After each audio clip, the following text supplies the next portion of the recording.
मेरे प्यारे दोस्तों। तो कैसे हैं आप सब। उम्मीद करती हूँ आप बहुत ही लाइफ को पॉजिटिविटी के साथ एंजॉय कर रहे होंगे। तो दोस्तों, अगर आपके दिमाग में भी कोई बात बैठ गई है और उसकी वजह से किसी भी चीज़ में दिल नहीं लग रहा है और उसी की वजह से आपको ओवर थिंकिंग, स्ट्रेस, डिप्रेशन और यहाँ तक कि एनजाइटी भी हो जाती है। दोस्तों, यहाँ पे मैं बता दूँ कि सभी लोगों को अलग अलग तरह के विचार आते हैं। किसी को मृत्यु से लेकर, किसी को बीमारी से लेकर, किसी को बिजनेस से लेकर, किसी को फेलियर से लेकर। इन विचारों से वो इंसान एकदम कमज़ोर पड़ जाता है। जैसे ही किसी अपने को दुनिया से जाता हुआ देखता है तो उसको विचार बार बार सताने लगता है। उस अपने को खो देने का जो दृश्य होता है वो उसकी आंखों में बार बार नाचने लगता है। तो या फिर कभी किसी अपने को खोने का डर सताया करता है। तो दोस्तों, आज मैं बिल्कुल सिंपल सा तरीका आपको बताऊंगी कि इन छपे हुए विचारों को आप कैसे निकाल सकते हैं अपने माइंड से। तो चलिए फटाफट से सब्सक्राइब कर लिए अगर चैनल पे नए हो, और लाइक शेयर कमेंट तो करना बनता ही है। तो चलिए स्टार्ट करते हैं। दोस्तों, छपे हुए जो विचार होते हैं, जो दिमाग में छप जाते हैं, जो बातें बैठ जाती हैं दिमाग में, वो होता है दोस्तों, आपने उस बात को बहुत ज़्यादा सोचा है। आपने इतना ज़्यादा सोचा है कि वो सबकॉन्शियस माइंड में वो बातें चली गई हैं। बहुत ज़्यादा सोचते हैं, उसको रूटीन में सोचा करते हैं, बार बार सोच के डर जाते हैं दोस्तों। तो आपका जो सबकॉन्शियस माइंड है वही एक चीज़ बाहर बार बार निकाला करता है। वो क्या है? वो है डर, वो खौफ जो आप सोचते हो बार बार। जितना भी आप सबकॉन्शियस माइंड में जो भी स्टोर कर लेते हो दोस्तों, वही आगे के समय में आपके सामने वही बातें आया करती हैं। दोस्तों, सबकॉन्शियस माइंड एक ऐसा स्टोर रूम है जहाँ आपका पास्ट, आपका एक्सपीरियंस, सब कुछ वहाँ पे स्टोर होता रहता है और वो आगे आने वाले समय में वो आपको उसका सामना करना पड़ता है। तो जहाँ आपने सब गलत चीज़ें स्टोर कर रखी हैं दोस्तों, तो उसी हिसाब से सब चीज़ें बाहर निकलना आगे टाइम में लाजमी है। दोस्तों, अब हमें क्या करना है? अब तो हमने सबकॉन्शियस माइंड में सब गलत बातें भर रखी हैं, तो उसका सामना भी करते हुए अब डर लगता है, क्योंकि वो डर, वो खौफ, वो सारी चीज़ें बार बार हमें फेस करनी पड़ रही हैं। तो अब हमको करना है दोस्तों क्या?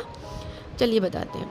दोस्तों, अब हमको अपने माइंड को एडजस्ट करना है, यकीन दिलाना है कि मैं कर सकता हूँ, मैं इस डर से बाहर बहुत आराम से आ सकता हूँ, मैं इस किसी भी तरह की सिचुएशन का सामना कर सकता हूँ और इस प्रेजेंट टाइम की जो सिचुएशन है इससे भी मैं बाहर आ सकता हूँ। रोज़ खुद से बोलना शुरू करना होगा और अपने आप से रोज़ बोलो कि मैं करके दिखाऊंगा, मैं इनएक्टिव नहीं होऊंगा, मैं कर्म करूंगा, मैं गिरूंगा फिर उठूंगा, फिर भी लेकिन आगे बढ़ता रहूंगा। खुद को अपनी काबिलियत बताओ दोस्तों, खुद पे अपने भरोसा करो, खुद पे इतना भरोसा रखो कि मैं सब कुछ सही करके दिखाऊंगा। बार बार जो निगेटिव ख्याल आ रहे हैं उन ख्यालों का भी जो है ना, मुंह तोड़ उनको जवाब दो। बोलो तुम गलत हो और तुम हमेशा से गलत थे और मैं सही हूँ, मैं सब कुछ करके दिखा सकता हूँ और आई एम द बेस्ट। मैं कर लूँगा फेस हर बात को, हर सिचुएशन को। और अगर दोस्तों, अगर कभी आपने किसी को मरते हुए देख लिया है और वो दृश्य आपकी आंखों के सामने बार बार आ जाता हो और आप उसको लेके बहुत ज़्यादा स्ट्रेस्ड और डिप्रेशन में हो, तो भी दोस्तों आपको अपने आप से ये बोलना है कि जीवन तो दोस्तों निश्चिंत ही है कि हर एक का ख़त्म ही हो जाना है, लेकिन जो आपका जीवन चल रहा है, जो बचा हुआ है, वो एक ऊपर वाले की सौगात है। तो वो जीवन मैं खुश होकर जीऊँगा। और जो आपके सामने जो भी जिसकी भी मृत्यु हो गई है, आप उसके लिए सबको खुशियाँ बांटने का सोचिए कि मैं उसके लिए दूसरों को खुशियाँ बांटूंगा। उसकी जगह पे अगर वो होता तो वो बांटता, लेकिन मैं उसकी जगह पे दूसरों को खुशियाँ बांटूंगा और ख़ुद भी खुश रहूँगा और सोच सोच के हर दिन नहीं मरूँगा।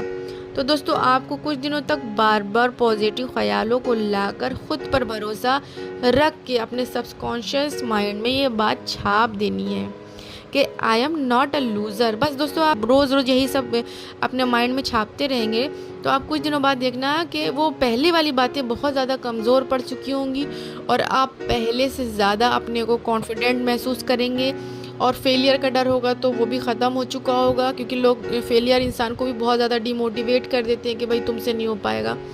तो मान लिया आपने कहीं इंटरव्यू दिया 2-3 जगह और आप फेल हो गए, तो लोगों ने डिमोटिवेट कर दिया, तो भी आप डिमोटिवेट नहीं होंगे। आप अपने आप को समझाते रहेंगे, अपनी काबिलियत बताते रहेंगे और अच्छे से इंटरव्यू देते रहेंगे और कहते रहेंगे कि मैं फ़ेल नहीं हो सकता। अगर हाँ हो गया तो नेक्स्ट बार मैं अच्छे से कोशिश करूँगा, मेहनत करूँगा, मैं रिजेक्ट नहीं होऊंगा। रहूँगा। तो ये ऐसे कहने से दोस्तों आपके सबकॉन्शियस माइंड में बात वो बैठ जाएगी और वो आपका कॉन्फिडेंट लेवल हाई कर डालेगी। तो आप देखेंगे आप कितनी जल्दी सक्सेस हो जाएंगे और आप ये जो सोच विचार में पड़े हुए, निगेटिव थॉट में पड़े हुए, इनसे बहुत जल्दी बाहर आ जाने वाले हैं। मेरे कहने से दोस्तों आप कुछ दिन तक इन बातों को दोहराना शुरू करिए। You are the best, you are not a loser. आपके अंदर बहुत काबिलियत है और आप सब कुछ कर सकते हो दोस्तों। तो उम्मीद करती हूँ दोस्तों आपको ये वीडियो हेल्पफुल लगी हो। तो इसी उम्मीद के साथ वीडियो को यहीं पे ख़त्म करती हूँ। Good bye.